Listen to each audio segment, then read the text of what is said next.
ఏమండి, శ్రవణ్ని రెడీ చేశారు కదా, నేను వెళ్ళి మిగతా పనులు చూస్తాను. నేను కూడా వస్తాను దాక్షాయణి. శ్రవణ్, నువ్వు ఇక్కడే ఉండరా, పంతులు గారు పిలిచినప్పుడు వద్దులే, సరేనా? సరే అన్నయ్య. పద దాక్షాయణి.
సీత వాలకం చూస్తుంటే నా మీదే అనుమానంగా ఉన్నట్టుంది. పంప తీసి వీరరాఘవని ఇదేమీ చేయలేదు కదా?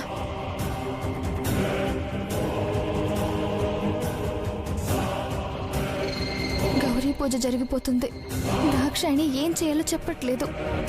వీరరాఘవ ఏమయ్యాడో, ఎక్కడున్నాడో తెలీదు. నాకంటూ ఏ క్లారిటీ లేకుండా నేను ఈ పెళ్ళి ఎలా ఆపాలి?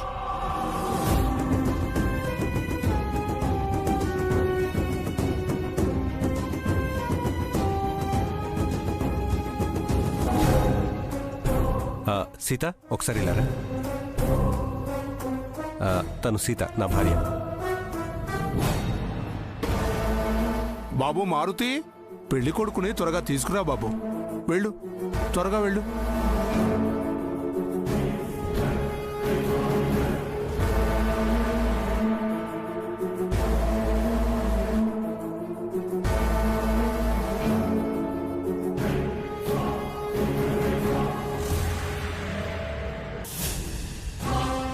ఉదయం నుంచి నీకోసం నేను టెన్షన్గా ఎదురు చూస్తూ ఉంటే నువ్వు నన్ను కలవకుండా తిరుగుతున్నావేంటి?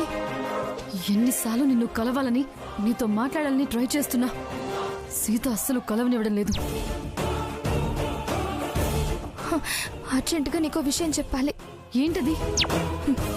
శ్రావణ్ణి ఖచ్చితంగా పెళ్లి చేసుకుంటానని రామరాజు గారు మా నాన్న ఫోటో మీద నాతో ప్రమాణం చేయించుకున్నారు.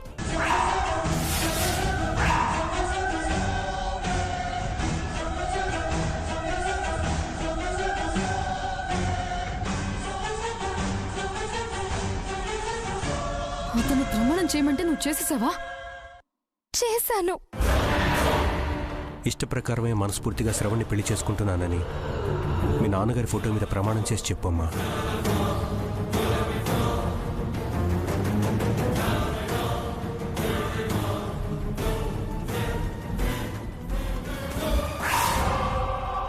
ఏంటి సరస్వతి ఇది? వెనక ముందు ఆలోచించకుండా ఇలాంటి పిచ్చి పని చేశావు. అంటే శ్రావణ్ణి పెళ్లి చేసుకుందామని నిశ్చయించుకున్నావా? లేదు, వాళ్ళిలా ప్రమాణం చేయించుకోవడం వల్ల వాళ్ళ స్వార్థం అర్థమైంది. అందుకే వీరరాఘవనే పెళ్లి చేసుకోవాలని నిర్ణయించుకున్నాను.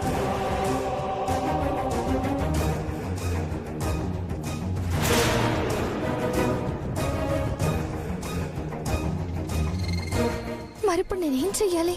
వీరరాఘవేడి? నువ్వేం టెన్షన్ పడకు, వీరరాఘవ వస్తాడు. అన్నీ అనుకున్నట్టే జరుగుతాయి.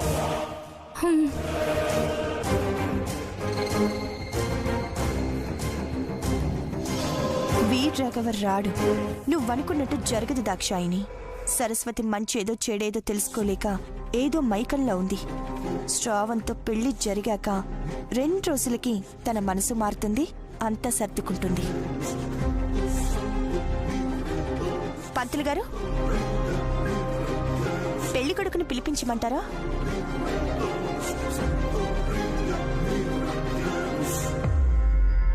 పిలిపించండి అమ్మా, ముహూర్తానికి టైం అవుతుంది. నాని, నువ్వు వెళ్ళి శ్రావణ్ణి తీసుకురా. అలాగే వదినా.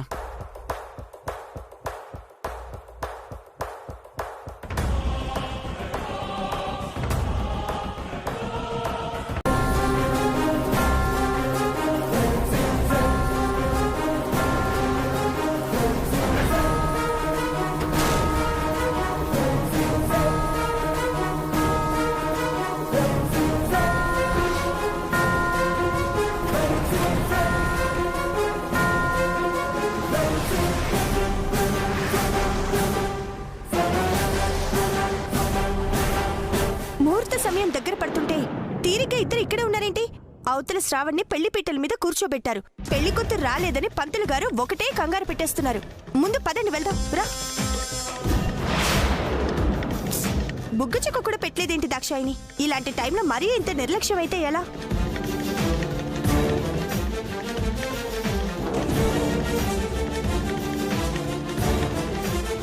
పద. ఒక్క నిమిషం.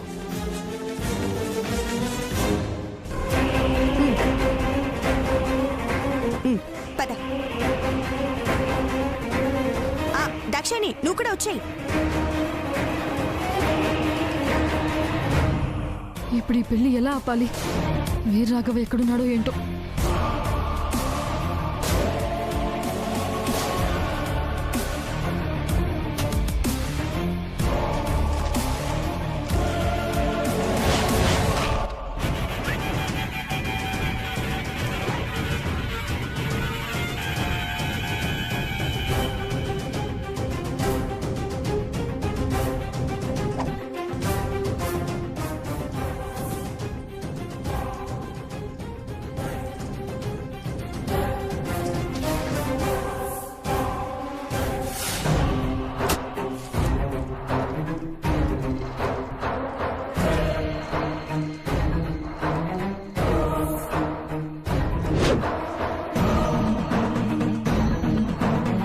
సీత హడావిడిగా సరస్వతిని పెళ్లి పెట్టెల మీదకి తీసుకెళ్లిపోతుంది. ఈ వీర్రాఘవ ఎక్కడున్నాడో ఏంటో. ఈ పెళ్లి ఆపడం ఎలా?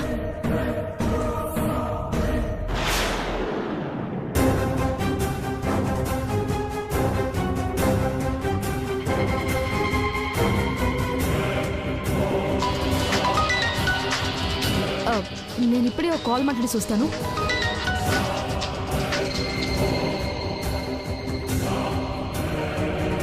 నూరా,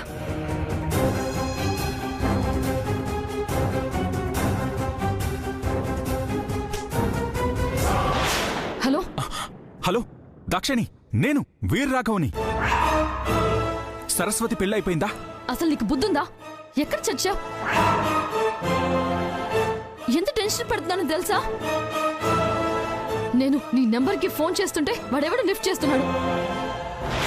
అసలేమైపోయావు నువ్వు? ఏమైపోవడం ఏంటి? సీత నన్ను బంధించింది.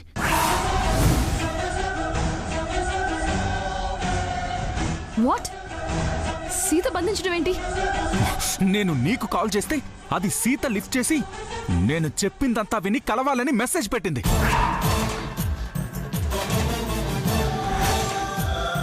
నువ్వనుకుని వస్తే తల మీద కొట్టి రూమ్లో తాళ్లతో కట్టేసింది. ఎవడో వెదవని కాపలాగా పెట్టింది. వాడే నీతో ఫోన్లో మాట్లాడేది. ఇప్పుడే అక్కడి నుంచి తప్పించుకున్నాను. సీత ఇంత సైలెంట్ గా ఇంత కథ నడిపించిందా? అదంతా తర్వాత సడన్ గా సరస్వతి పెళ్లి ఫిక్స్ చేస్తే నువ్వు ఆపకుండా ఏం చేస్తున్నావు? నిన్న ముహూర్తం పెట్టించి ఈ రోజు పెళ్ళంటే ఎలా ఆపుతాను? సరస్వతిని ఇప్పుడే మండపంలోకి తీసుకెళ్తున్నారు. తను కూడా చాలా టెన్షన్ పడుతోంది. ఇప్పుడే అక్కడికి వచ్చి అవసరమైతే అందరినీ చంపైనా సరే సరస్వతిని అక్కడి నుంచి తీసుకెళ్లిపోతాను. నువ్వు ఇక్కడికి వస్తే నిన్ను కాటికి పంపిస్తాను. నేను చెప్పినట్టు చెయ్యి. ఫస్ట్ చెప్పు, ఏం చేయమంటావు?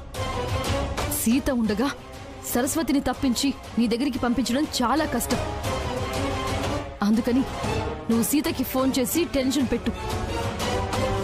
భయంతో గుడి నుంచి బయటికి వచ్చేలా చేస్తే ఆ సీత రాగానే నేను ఏదో ఒకటి ప్లాన్ చేసి సరస్వతిని గ్రామదేవత గుడి దగ్గరికి పంపిస్తాను. అక్కడ దాని మెళ్ళో తాళి కట్టేసి ఇప్పుడే సీతకి ఫోన్ చేస్తాను.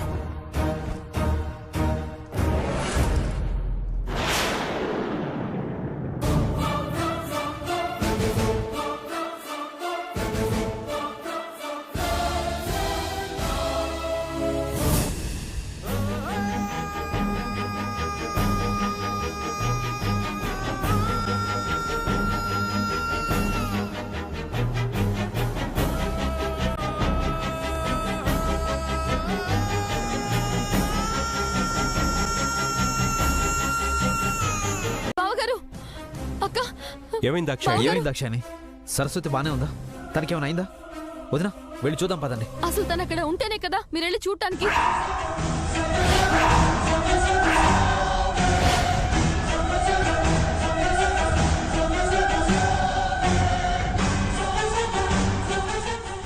ఎంత చెప్పినా వినకుండా నన్ను తోసేసి వీరరాఘవని పెళ్లి చేసుకోవడానికి వెళ్ళిపోయింది.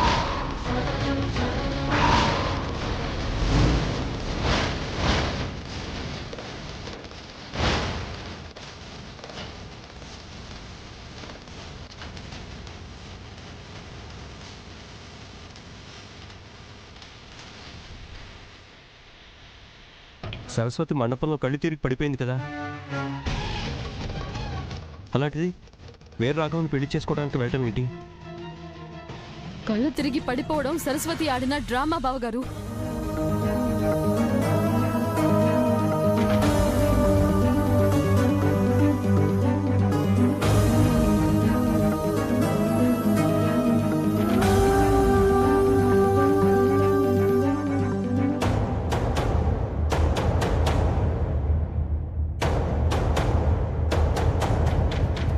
శ్రవంతో పెళ్లి కొప్పుకొని తీరా ముహూర్త సమయం దగ్గర పడ్డాక డ్రామా ఆడి వీరరాఘవయ్యతో పెళ్లి కోసం వెళ్ళిపోవాల్సిన అవసరం ఏంటి?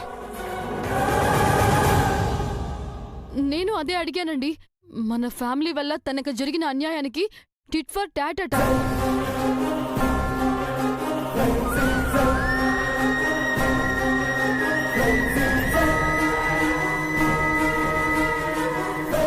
అదే కుక్క కాటికి చెప్పదెబ్బ అని చెప్పింది.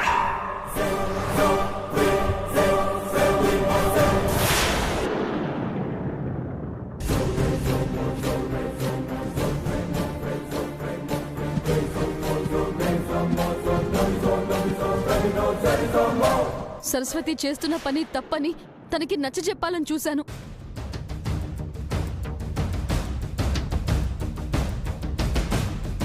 మందలించాను, కాళ్ళు పట్టుకుంటానని బ్రతిమలాడాను.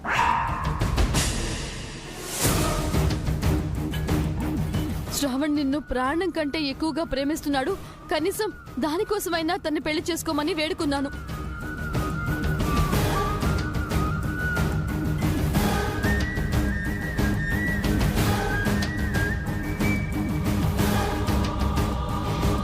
అసలు శ్రావణ్ వల్లే నాకు ఈ ప్రాబ్లమ్స్ వచ్చాయి. వాడి వల్లే మా నాన్నని పోగొట్టుకున్నాను. వాడు చేసిన ద్రోహానికి, ఈ ఫ్యామిలీ నా మీద చేసిన కుట్రకి 10 మంది ముందు బుద్ధి చెప్పాలి అనే పెళ్లి పీటల దాకా వచ్చానని చాలా ఘోరంగా మాట్లాడింది.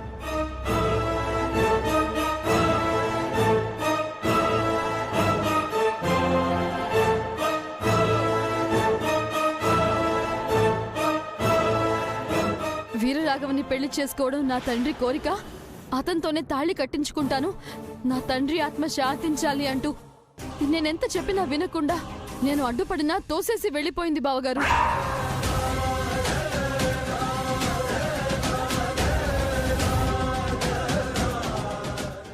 మనం ఇంత నమ్మిన సరస్వతి మనల్ని ఇంత మోసం చేస్తుందని నేను అస్సలు అనుకోలేదు బావగారు. మన పరువు తీసేసింది సరస్వతి. ఆ అమ్మాయి ఏం చేసింది? మీ పరువు తీయడానికి రామరాజు గారు తమ్ముడు చేసిన పనికి సమయం చూసి దెబ్బ కొట్టింది.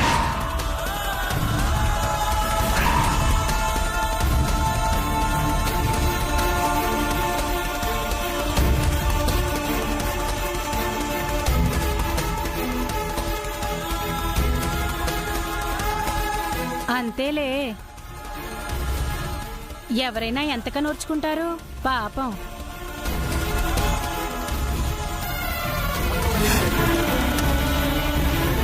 పేటల మీద పెళ్లి చెడగొట్టే, ఇంట్లో ఉన్నదాని మీద చెయ్యేసే.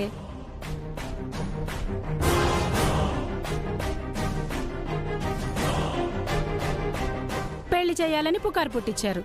సహనం ఉండొద్దు, అదును చూసి బుద్ధి చెప్పింది.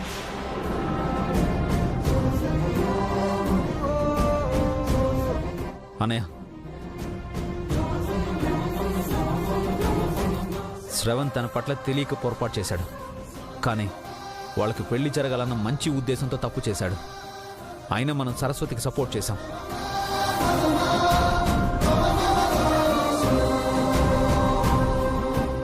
ఇదంతా అర్థం చేసుకోకుండా సరస్వతి పీటల మీద పెళ్లి ఆపి వీరరాఘవయ్యని పెళ్లి చేసుకోవడానికి వెళ్ళి చాలా పెద్ద తప్పు చేసింది. అలాంటి వాళ్ళని క్షమించకూడదు.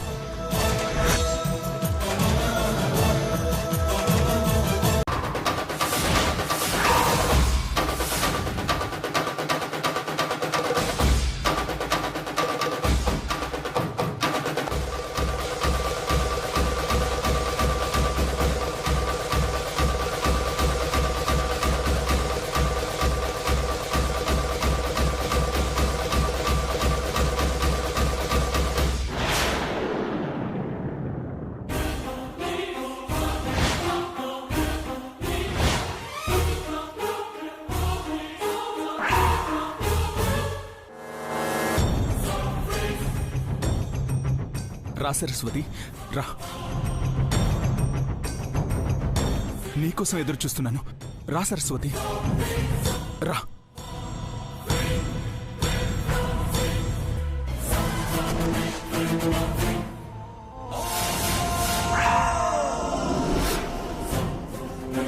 మీ నాన్నగారు ఇష్టపడి కుదిర్చిన మన పెళ్లి బాజా భజంత్రీలతో, వేద మంత్రాలతో, బంధుజనం మధ్యలో జరగాల్సిన మన పెళ్లి కొంచెం ఆలస్యమైనా ఇలాగైనా జరుగుతున్నందుకు సంతోషంగా ఉంది సరస్వతి. ఎన్నో ఆటంకాలు, అవాంతరాలు ఎదురైనా మన బంధం ముడిపడాలని ఆ దేవుడి ఆశీర్వాదం బలంగా ఉండడంతో అన్ని సమస్యలు దాటుకుని ఒక్కటవబోతున్నాం.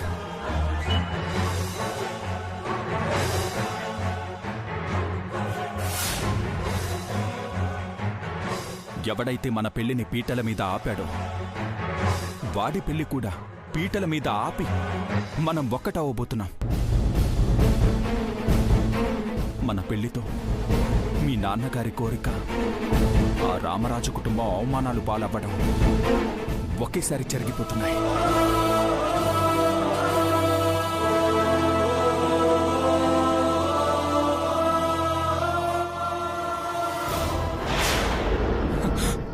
గ్రామదేవత సన్నిధే మనకు కళ్యాణ మండపం. అమ్మవారి ఆశీర్వాదమే మనకు వేద మంత్రాలు.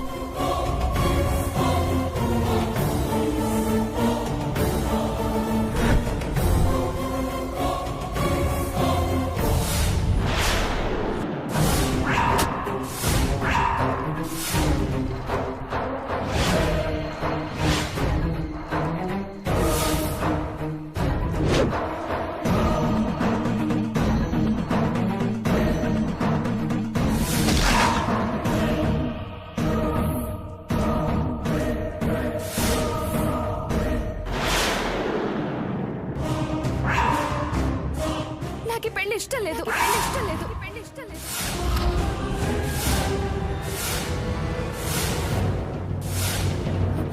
అంటే మన పెళ్లి ఇలా జరగడం నాకు ఇష్టం లేదు. అంటే ఎవరు లేకుండా, వేద మంత్రాలు చదవకుండా మనిద్దరం మాత్రమే ఉండి నేను తల వంచి నీ చేత్తో తాళి కట్టించుకోవడం నాకు నచ్చడం లేదు. అందరి ముందు సాంప్రదాయంగా మనం పెళ్లి చేసుకునే అవకాశం మనకు లేదు సరస్వతి. అవకాశం లేక కాదు, ఉండి కూడా నువ్వు దాక్షాయిని కలిసి ఆ అవకాశాన్ని దూరం చేసి హడావిడిగా ఇలా గ్రామ దేవత ముందు పెళ్లి జరిగేలా చేస్తున్నారు. ఇలానే మనిద్దరు పెళ్లి జరగాలనుంటే రామరాజు గారి కుటుంబాన్ని పెళ్లి మండపం దాకా తీసుకుని రావడం ఎందుకు?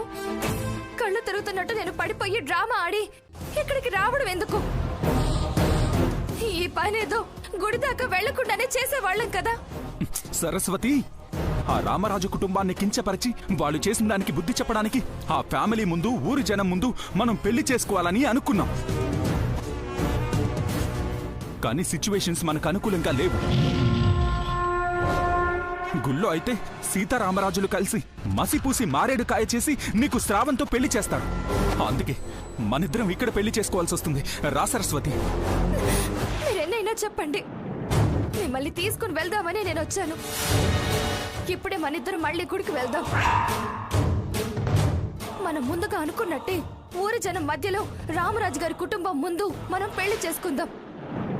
ఇలా దొంగతనంగా తాళి కట్టించుకోవాల్సిన అవసరం ఏముంది? ఇది కరెక్ట్ కాదండి. అర్థం చేసుకో సరస్వతి, ఇప్పుడు తప్పప్పులు మాట్లాడుకునే సమయం మనకు లేదు. నువ్వు పెళ్లిపేటల మీద నుంచి నా దగ్గరకు వచ్చావు. ఇప్పుడు నీ మెడలో తాళి లేకుండా మనం వాళ్ళ ముందుకు వెళితే జనం తీరు మారుతుంది.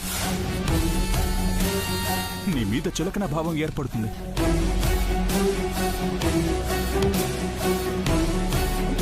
ఈ పరిస్థితుల్లో మనం మొగుడు పెళ్లాలుగా వాళ్ళ దగ్గరకు వెళ్తేనే విలువ ఉంటుంది. భార్యాభర్తలుగా అదే జనం దగ్గర అక్షింతలు వేయించుకుని ఆశీర్వాదం తీసుకుని వాళ్ల ముందే మాకు పెళ్ళైపోయింది, ఇక మా జోలికి రాకండి అని ఆ రామరాజు ఫ్యామిలీకి వార్నింగ్ ఇద్దాం. మనం ఇలా చాటుగా పెళ్లి చేసుకోవడానికి నా మనసు అంగీకరించడం లేదండి. ఒక్కసారి నీ చేత్తో తాళి కట్టాక అన్ని సర్దుకుంటాయి. మెల్లిగా నువ్వు చేసింది ఎంత కరెక్టో సరస్వతికి కూడా అర్థం అవుతుంది. ఈ వదిన మీద గౌరవంతో ఆలస్యం చేయకుండా తాళి కట్టు. అక్క, వద్దక్క, నేను చెప్పేది వినండి. శ్రావణ్, ఆగు శ్రావణ్, వద్దు శ్రావణ్, ప్లీజ్. శ్రావణ్ తాళి కట్టు. ఏయ్, కదిలేవంటే కాల్చి పడేస్తాను. శ్రావణ్, నువ్వు తాళి కట్టు.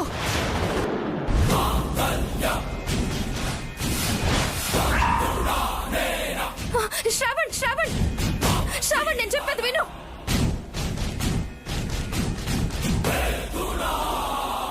రే శ్రావణ్, వద్దు.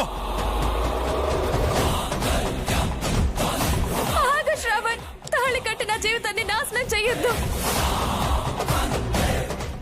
శ్రావణ్, చెప్పేది నీకే, ఆగు శ్రావణ్.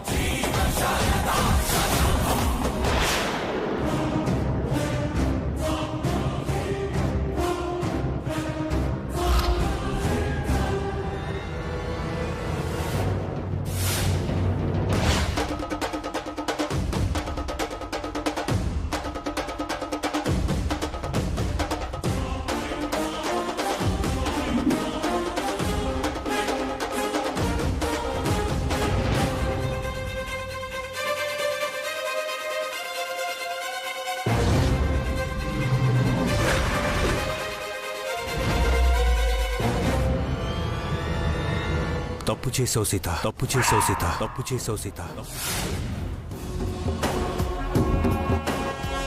శ్రవణ్తో పెళ్లి ఇష్టం లేక ముహూర్త సమయానికి పెళ్లి పీటల నుంచి వచ్చిన సరస్వతి మెడలో బలవంతాన నా తమ్ముడితో తాళి కట్టించి సరిదిద్దలేని తప్పు చేసావు. అది కాదండి, తనేదో భ్రమలో. మాట్లాడద్దు, మాట్లాడద్దు, మాట్లాడద్దు.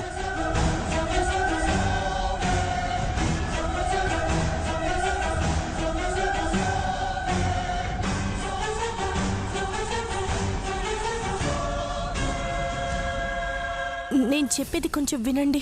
మాట్లాడద్దానా, మాట్లాడద్దానా, మాట్లాడద్దానా, మాట్లాడద్దానా. ఎందుకు ఈ మొండితనం? ఇష్టం లేని అమ్మాయి మెడలు బలవంతంగా తాళి కట్టించాలన్న మంకు పట్టు ఎందుకు నీకు?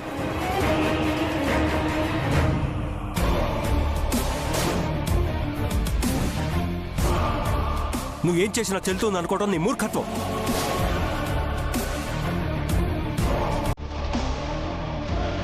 నువ్వు ఇలా తాళి కట్టిస్తే నేను ఒప్పుకుంటాను అనుకోవటం నీ అహంకారం.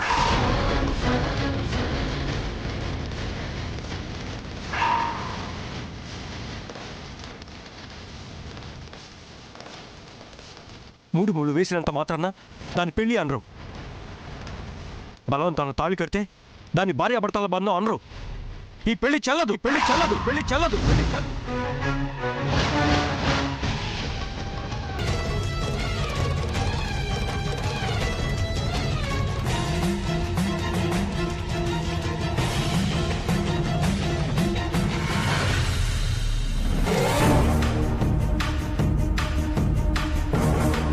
అవును, నేను అదే చెప్పాను.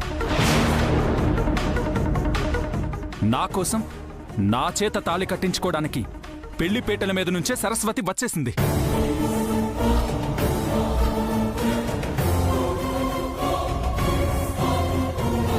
అది అర్థం చేసుకోకుండా ఈ సీత తన మరిది శ్రావణ్లు కలిసి ఒక ఆడపిల్ల అభిప్రాయానికి విలువనివ్వకుండా, తన మనసుని గౌరవించకుండా సరస్వతి వద్దంటున్నా నాకు గన్ను పెట్టి బెదిరించి శ్రావణ్ కట్టిన తాళికి విలువ లేదు.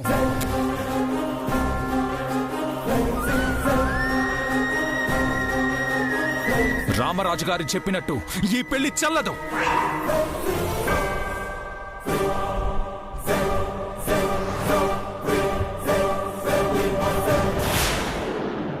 అంతా మీ ఇష్టమేనా? ఈ పెళ్లి చెల్లుతుందో చెల్లదో చెప్పడం కూడా మీ ఇష్టమేనా? ఇది బొమ్మల పెళ్లి అనుకుంటారా? కట్టుబాట్లకి సాంప్రదాయాలకి విలువనిచ్చి చేసుకునేదే మనుషుల పెళ్లి.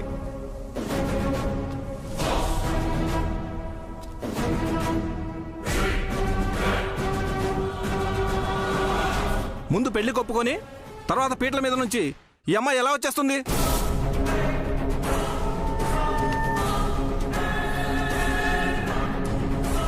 పెళ్ళంటే అంత చులకనేంటి?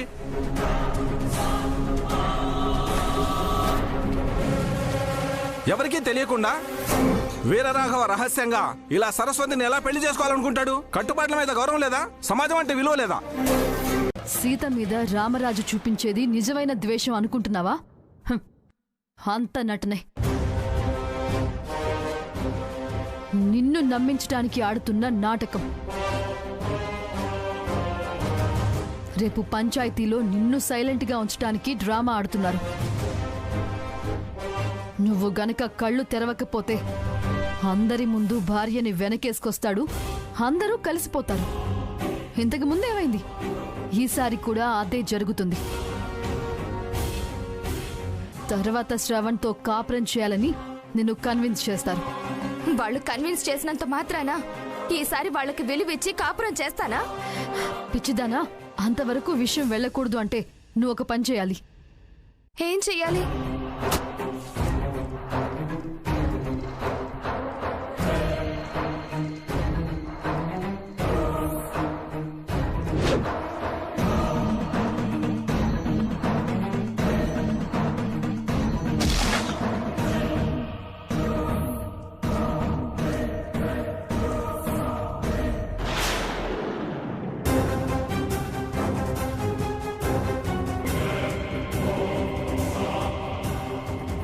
రేపు పంచాయతీలో నువ్వు ఇలా చేస్తేనే అంతా కరెక్ట్గా ఉంటుంది.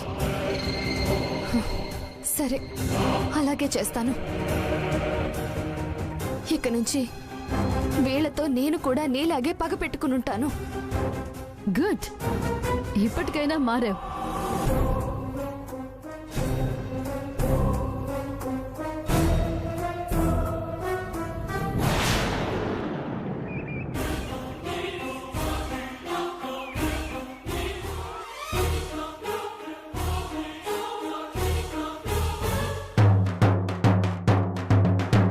ఇందు మూలంగా 50 మంది గ్రామ ప్రజలకు తెలియజేయనదేమనగా, రామరాజు గారి ఇంట్లో ఆశ్రయం ఉంటున్న సరస్వతి అనే అమ్మాయికి రామరాజు గారి భార్య సీతమ్మ ఆయన తమ్ముడు శ్రవణ్తో తాళి కట్టించారు. కావున ఆ కుటుంబం పంచాయతీకి హాజరై జరిగిన దానికి రామరాజు గారు సంజాయిషి ఇవ్వాలని, తప్పొప్పులు తేల్చుకొని శిక్ష వేయాలని గ్రామ సర్పంచ్ గారు దండోరా వేయిస్తున్నారు.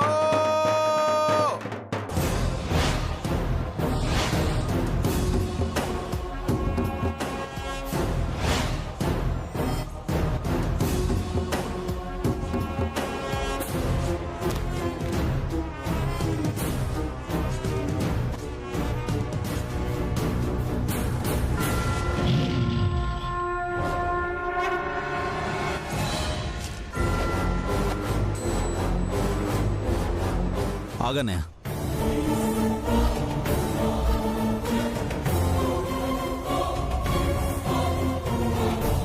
నువ్వు పంచాయతీకి వెళ్ళి సంజాయిషి ఇవ్వడం నాకు ఇష్టం లేదు.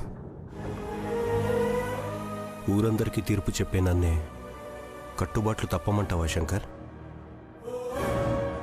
అది కాదనే.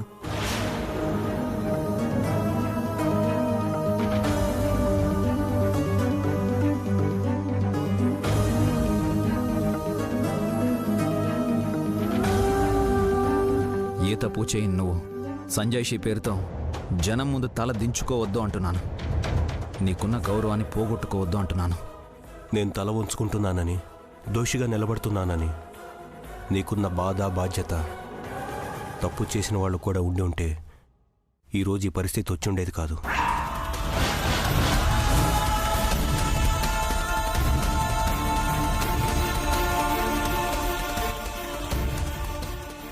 అందరం పంచాయతీకి వెళ్ళక తప్పదు.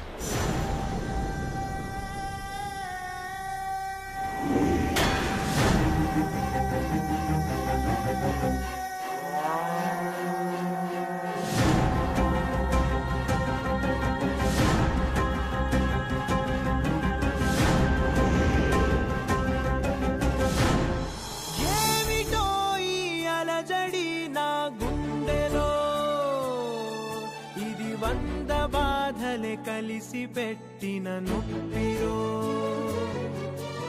గాయమై మండుతోంది మనసునా, ఎవరితో చెప్పను, ఎవరిని నిందించను, జాలి మరిచి దేవుడేసిన శిక్షణ